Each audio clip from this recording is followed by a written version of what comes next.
Des fois, ça peut arriver d'avoir un insecte qui est tombé dans un plat. Alors, on se pose la question, on est en train de faire une omelette, un petit moucheron s'est collé à la marvate, à la poêle. On se demande déjà, est-ce que ça interdit l'œuf, est-ce que ça interdit la poêle? Alors, comme on peut voir dans le rameau, dans le Chot Taruvot, Siman Kuf Gimel, il n'y a pas de problème, puisque c'est noten tam livgam, puisque le goût n'est pas un goût profitable, qui pourrait ressortir de cet insecte, donc ça interdit rien du tout.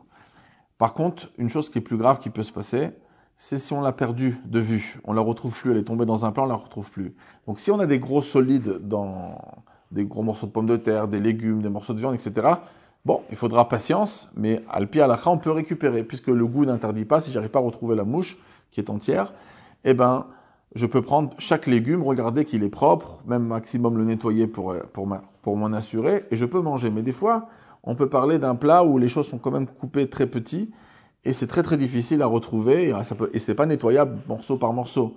Dans un cas pareil, lorsqu'on appelle la halakha de Beria, dans le siman 100 de Taruvot, tout le plat doit être mis à la poubelle. C'est impossible de manger un plat où on a perdu un insecte qu'on n'arrive pas à retrouver.